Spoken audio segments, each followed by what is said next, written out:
चलिए फिर से क्लास शुरू करते हैं। Part third, class 7, chapter 2, history की क्लास। कृषि सिंचाई तक हम लोगों ने पढ़ लिया था। अब इसमें आगे देखेंगे, यहाँ से हम लोगों को देखना था। आप सभी लाइक, शेयर और सब्सक्राइब कर दीजिएगा। किसी ने कहा था कि चलिए स्टार्ट करते हैं।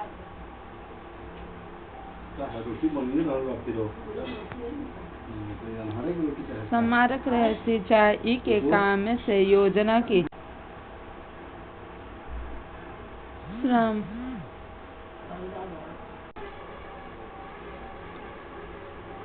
श्रम और संसाधन को व्यवस्थित करना, इस कामों की देखरेख करना और यह तय करना कि पानी का बंटवारा कैसे किया जाए। ज़्यादातर नए शासकों साथ ही साथ गांवों में रहने वाले लोगों ने इन गतिविधियों में सक्रिय रूप से दिलचस्पी दिखाई। साम्राज्य का प्रशासन किस प्रकार संगठित था। किसानों की बस्तियां जो उर कहलाती थी। किसानों की बस्ती को क्या कहते थे उस समय? उर कहते थे। सिंचाई खेती के साथ बहुत समृद्ध हो गई थी। इस तरह के गांवों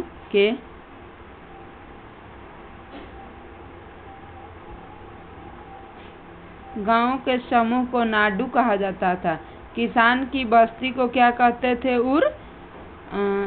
और गांव, देखिए यहाँ पर किसान की बस्ती को उर कहते थे और गांवों की समूह को नाडू। इसे नोट करना है। किसान की बस्ती को उर और गांव की समूह को नाडू कहा जाता था। ग्राम परिषद और नाडू न्याय करने और कर वसूलने जैसे कई प्रशासकीय कार्य करते थे। धनी किसान को केंद्रीय छोर सरकार देखरेख में नाडू के कामकाज में अच्छा खासा नियंत्रण हासिल था। उनमें से कई धनी भूस्वामी को चोल राजाओं ने सम्मान के साथ वेलंतीन राजाओं को अपनी सेनाएं प्रदान करने वाले वेलन या किसान और यार प्रधान जैसी उपलब्धियां दी और उन्हें केंद्र में महत्वपूर्ण राजकीय पद दिए। मतलब अच्छा पद दिया। पद मतलब ओहदा होता है। चलिए छोटी छोटी चीजों को भी देखते हुए चलते हैं। 9वीं शताब्दी तमिलनाडु का एक जलद्वार हौज से नदी की शाखाओं में अपनी प्रवाह को इसके जरिए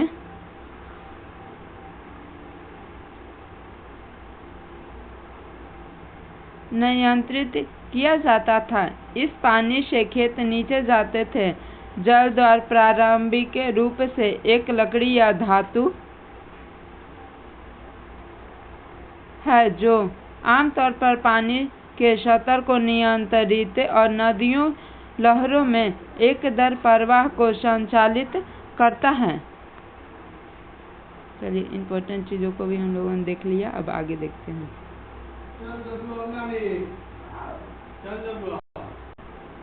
भूमि के प्रकार। चोल अभिलेखों में भूमि की विभिन्न कोटियों का उल्लेख मिलता है। वेलन वगाई, गैर ब्राह्मण किसान भूस्वामी की भूमि, ब्राह्मणों को उपहार में दी गई भूमि, शाला भोग, किसी विद्यालय के रख रखाव के लिए भूमि देनदान, तिरुनमटकी, मंदिर को उपहार में दी गई भूमि, पल्लीचंदम, जन संस्थानों को दान में दी गई भूमि। किसको कौन सी भूमि दी जाती थी इसे नोट कर लीजिएगा आप लोग। ये देखना हर किसी के लिए जरूरी है क्योंकि ये एनसीईआरटी ही है। 100% एनसीईआरटी अभी कोई नहीं बताता, थोड़ा बहुत अलग अलग से छाट छूट के बताते हैं। हाँ, 100% NCERT आप लोग को ऐसे कोई नहीं देगा। हमने देखा कि ब्राह्मणों को समय समय पर भूमि अनुदान या ब्राह्मण देव प्राप्त हुआ। परिणाम स्वरूप कावेरी घाटी और दक्षिण भारत के दूसरे हिस्सों में ढेरों ब्राह्मण बस्तियां अस्तित्व में आई। प्रत्येक ब्राह्मण देवों की देख रेख प्रमुख ब्राह्मण भूस्वामियों की एक सभा द्वारा की जाती है। ये सभाएं बहुत कुशलता पूर्वक काम करती थी। इनके निर्णय शिलालेखों में प्राय मंदिर की पत्थर की दीवारों पर ब्यौरेवार दर्ज किए जाते थे। नगरम के नाम से ज्ञात व्यापारियों के संघ भी अक्सर शहरों में प्रशासनिक कार्य संपादित करते थे।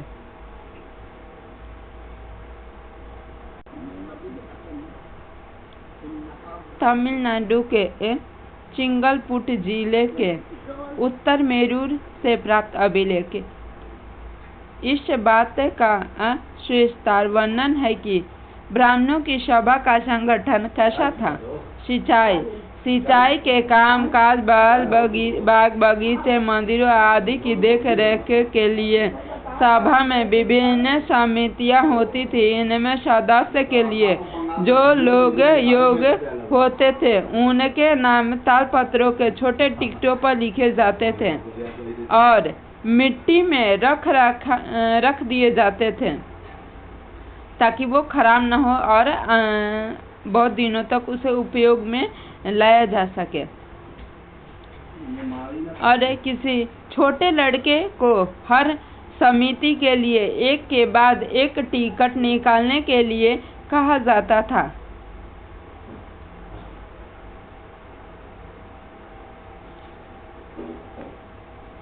अभिलेख और उनके द्वारा लिखित सामग्री, इसे भी हम लोग ध्यान से देखेंगे।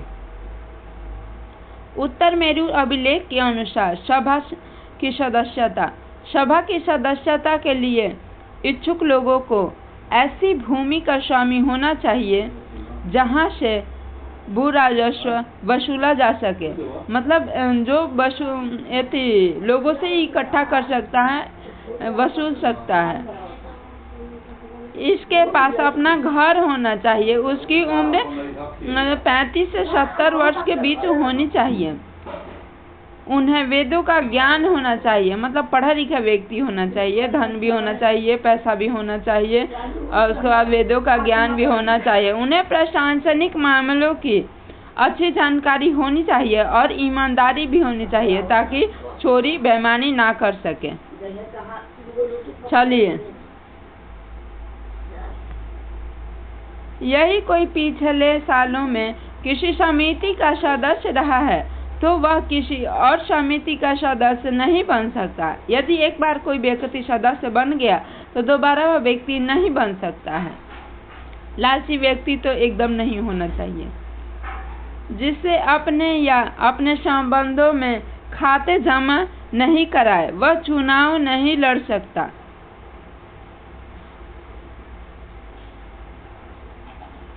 अभिलेखों में राजा और शक्ति संपन्न पुरुषों के बारे में जानकारियां मिलती है, लेकिन यह जानना खासा मुश्किल है कि संसाधन मर्दों और औरतों, मर्द मतलब पुरुष को, औरत मतलब महिला को बोल रहा है, औरतों का जीवन इस राज्य में कैसा था। 12वीं शताब्दी की तमिल कृति पेरियारपुरम से एक उदाहरण है।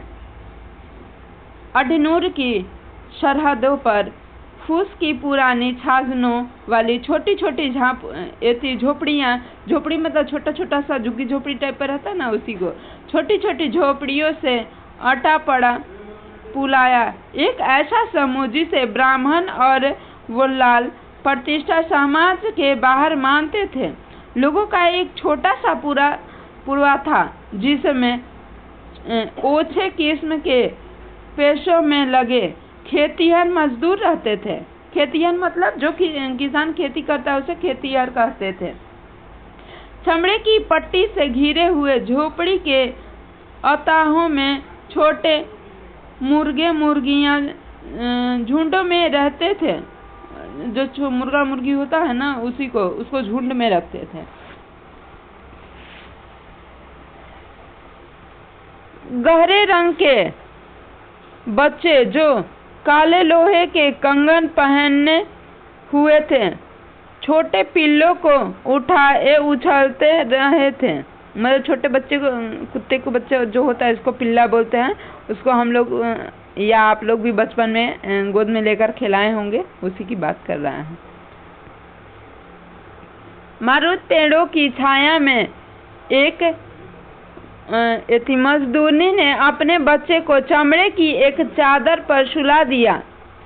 आम के पेड़ भी थे, जिसकी शाखाओं पर नगाड़े लटके हुए थे, और नारियल के पेड़ों के नीचे जमीन पर बने छोटे गड्ढे में छोटे सिर वाली कुतिया पिल्ले को दूध पिला रही थी। मतलब एक कुतिया थी, कुतिया जिसको थी जो थी वो अपने मतलब छोटा बच्चा था, उसको दूध पिला रही थी। लाल कलगी वाले मुर्गे ने पौ फलटे से पहले तगड़े फुलाया का बहुवचन को दिन के काम पर जाने की हाँक लगाते हुए बाग में दी।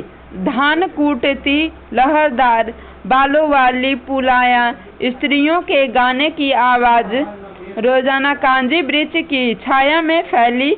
मतलब स्त्रियों के घने लंबे बाल थे और वो घर के काम कर रही थी। क्या इस पूर्वे में कुछ ब्राह्मण थे जितनी तरह की गतिविधियां चल रही थी, उनका वर्णन करें। आपके ख्याल में अभिलेखों में इन सब का उल्लेख क्यों नहीं किया गया है?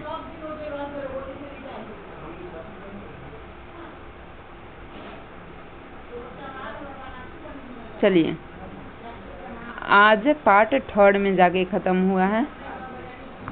आप सभी लोग लाइक, शेयर और सब्सक्राइब करना नहीं भूलिएगा। किसी ने कहा था कि लाइक करने से और सब्सक्राइब करने से और दूसरों को शेयर करने से भी समझ में ज़्यादा आता है। तो आप लोग भी लाइक, शेयर और सब्सक्राइब कर दीजिएगा और अपने दोस्तों में भी शेयर कर दीजिएगा। चलिए, बाय। जय हिंद।